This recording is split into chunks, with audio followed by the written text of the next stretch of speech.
கர்த்தருடைய நாமத்தினால் உங்கள் அனைவரையும் வாழ்த்துகிறேன்.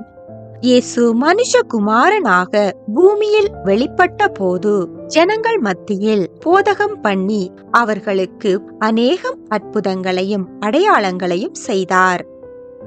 என் வாயை உவமைகளால் திறப்பேன், பூர்வ காலத்து மறை பொருள்களை வெளிப்படுத்துவேன் என்ற தீர்க்க தரிசனம் நிறைவேறும்படியாக இயேசு ஜனங்களோடு பரலோக ராஜ்யத்தை குறித்தும் மனம் திரும்புதல், தாழ்மை, ஜெபம், அன்பு, இரக்கம், விடாமுயற்சி, விசுவாசம் இவைகளை குறித்து உவமைகளாக பேசினார். இன்று கர்த்தரிடத்தில் இருந்து மன்னிப்பையும் இரக்கத்தையும் பெற்றுக்கொண்ட நாம் மற்றவர்களிடத்தில் எப்படி இரக்கத்தை காண்பித்து அவர்களை மன்னிக்கிறோம் என்பதை குறித்து இயேசு கூறிய உவமையை நாம் பார்க்கலாம். இயேசு தம்முடைய சீஷர்களுக்கு உபதேசம் பண்ணி கொண்டிருந்தார். அப்பொழுது பேதுரு இயேசுவினிடத்தில் வந்து, ஆண்டவரே, என் சகோதரன் எனக்கு விரோதமாய் குற்றம் செய்து வந்தால் நான் எத்தனை தரம் மன்னிக்க வேண்டும்? 7 தரம் மட்டுமோ என்று கேட்டார். அதற்கு இயேசு, 7 தரம் மாத்திரமல்ல, 770 தரம் மட்டும் என்று உனக்கு சொல்லுகிறேன் என்று கூறினார். அத்துடன் அவர்களுக்கு ஓர் உவமையையும் கூறினார். எப்படியெனில், பரலோக ராஜ்யம் தன் ஊழியக்காரரிடத்தில் கணக்கு பார்க்க வேண்டும் என்றிருந்த ஒரு ராஜாவுக்கு ஒப்பாயிருக்கிறது.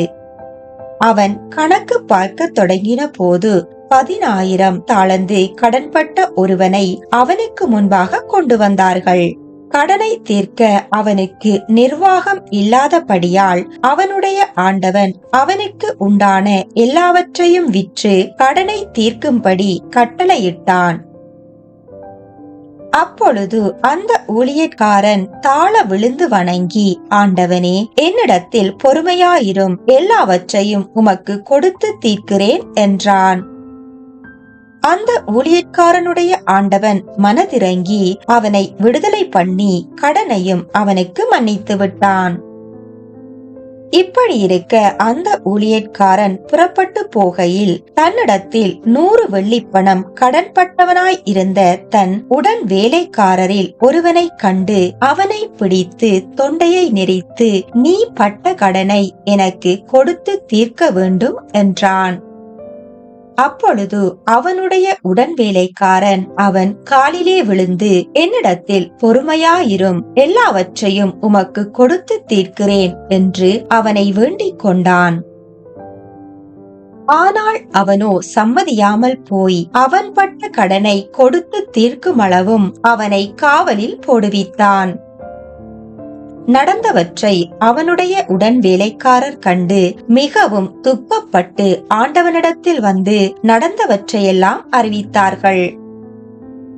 அப்பொழுது அவனுடைய ஆண்டவன் அவனை அழைப்பித்து, பொல்லாத ஊழியக்காரனே, நீ என்னை வேண்டிக் கொண்டபடியினால் அந்த கடன் முழுவதையும் உனக்கு மன்னித்து விட்டேன்.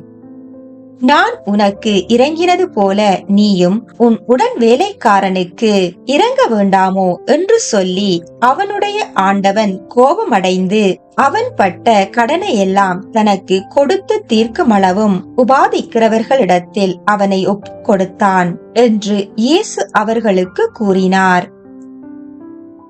அத்துடன் நீங்களும் அவனவன் தன் தன் சகோதரன் செய்த தப்பிதங்களை மனப்பூர்வமாய் மன்னியாமல் போனால் என் பரமபிதாவும் உங்களுக்கு இப்படியே செய்வார் என்று கூறினார்.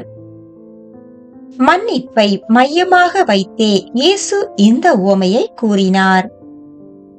அந்திரேயா பேதுருவின் சகோதரன். அந்திரேயா அடிக்கடி சீமோன் பேதுருவினிடத்தில் மன்னிப்பு கேட்பவராக இருந்திருக்கலாம். எனவேதான் சீமோன் பேதுரு இயேசுவினிடத்தில் வந்து, என் சகோதரன் எனக்கு விரோதமாய் குற்றம் செய்தால் நான் எத்தனை தரம் மன்னிக்க வேண்டும் என கேட்டார். இயேசு தம்முடைய சீஷர்களுக்கு எவ்வாறு ஜெபம் பண்ண வேண்டும் என கற்றுக் கொடுத்த போது, எங்கள் கடனாளிகளுக்கு நாங்கள் மன்னிக்கிறது போல எங்கள் கடன்களை எங்களுக்கு மன்னியும் என்றும் கற்றுக் கொடுத்தார். ஏனென்றால் மனுஷருடைய தப்பிதங்களை நீங்கள் அவர்களுக்கு மன்னித்தால் உங்கள் பரமபிதா உங்களுக்கும் மன்னிப்பார். மனுஷருடைய தப்பிதங்களை நீங்கள் அவர்களுக்கு மன்னியாதிருந்தால் உங்கள் பிதா உங்கள் தப்பிதங்களையும் மன்னியாதிருப்பார் என்று கூறினார்.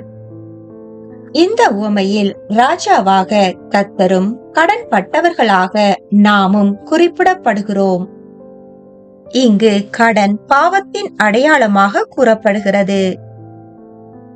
நம்முடைய பாவங்களை நம்மை விட்டு நீக்கி நம்மை பரிசுத்தமாக்கிக் கொள்ள நம்மால் முடியாது.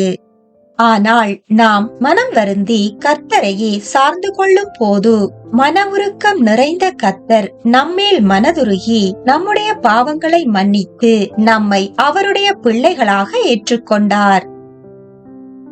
இரக்கமுடையவர்கள் பாக்கியவான்கள், அவர்கள் இரக்கம் பெறுவார்கள் என வேதம் சொல்லுகிறது. இங்கு ராஜாவின் இரக்கத்தை பெற்றுக்கொண்ட ஊழியக்காரன் தன் உடன் வேலைக்காரனிடத்தில் இரக்கம் காண்பியாததினால் அவன் ராஜாவினிடத்தில் பெற்றுக்கொண்ட இரக்கத்தை இழந்து தண்டிக்கப்பட்டான். நாம் நல்லவர்களாக இருக்கும் போது அல்ல, நாம் பாவிகளாயிருக்கும் போது தேவன் நம்மிடத்தில் அன்பு கூர்ந்தார். அவர் கிருபையினாலே விசுவாசத்தை கொண்டு ரட்சிக்கப்பட்டீர்கள். இது உங்களால் உண்டானதல்ல, இது தேவனுடைய ஈவு என வேதமும் சொல்லுகிறது. ஏனென்றால் நம்முடைய கர்த்தர் 1000 தலைமுறைகளுக்கு இரக்கத்தை காண்பிக்கிறவரும் கிரமத்தையும் மீறுதலையும் பாவத்தையும் மன்னிக்கிறவருமாயிருக்கிறார். மேற்கிற்கும் கிழக்கிற்கும் எவ்வளவு தூரமோ அவ்வளவு தூரமாய் கர்த்தர் நம்முடைய பாவங்களை நம்மை விட்டு விலக்குகிறார். இந்த உலகத்தில் பாவத்தில் வாழ்ந்த ஜனங்களை மீட்பதற்காகவே இயேசு வந்தார். கர்த்தராகிய தேவன் உங்களையும் என்னையும் மன்னித்தது போல நாமும் ஒருவரையொருவர் மன்னிக்க வேண்டும். நாம் மன்னிப்பதின் அடிப்படையில் தான் தேவன் நம்மை மன்னிப்பார் என வலியுறுத்தவே இயேசு இந்த உவமையை கூறினார். சீமோன் பேதுரு எத்தனை தடவைகள் மன்னிக்க வேண்டும் என கேட்ட பொழுது இயேசு 7 தரம் மாத்திரமல்ல 770 தரம் மட்டும் என்று கூறினார். ஏனென்றால் மனிதர்களாகிய நாம் மறுபடியும் மறுபடியும் பாவம் செய்கிறவர்களாக காணப்படுகிறோம். ஆனாலும் நாம் பாவத்தை உணர்ந்து கர்த்தருடைய சமூகத்தில் மனம் திரும்பி அவரிடத்தில் மன்னிப்பு கேட்கும் போது கர்த்தரோ நம்முடைய பாவங்களை மன்னித்து அதை மறந்து விடுகிறார்.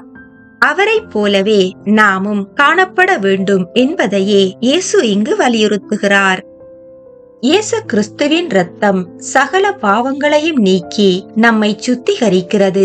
எனவேதான் துன்மார்க்கன் தன் வழியையும் அக்கிரமக்காரன் தன் நினைவுகளையும் விட்டு கர்த்தரிடத்தில் திரும்ப கடவன். அவர் அவன் மேல் மனதுருகுவார். நம்முடைய தேவனிடத்துக்கே திரும்ப கடவன். அவர் மன்னிக்கிறதற்கு தயை பொருந்தியிருக்கிறார் என வேதமும் நமக்கு சொல்லுகிறது. இயேசுவை வாரினால் அடித்து துப்பி காயப்படுத்தி வஸ்திரங்களையெல்லாம் உரிந்து அவரை சிலுவையில் அறைந்தார்கள். ஆனாலும் இயேசு பிதாவே இவர்களுக்கு மன்னியும் என வேண்டிக் கொண்டார். ஆகவேதான் ஒருவருக்கொருவர் தயவாயும் மன உருக்கமாயும் இருந்து கிறிஸ்து இயேசுவுக்குள் தேவன் உங்களுக்கு மன்னித்தது போல நீங்களும் ஒருவருக்கொருவர் மன்னியுங்கள்.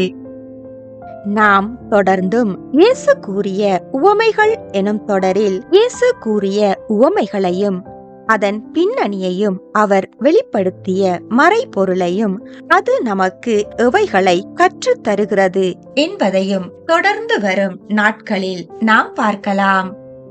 மற்றுமொரு பதிவில் சந்திக்கலாம். கர்த்தருடைய நாமத்திற்கு மகிமை உண்டாவதாக.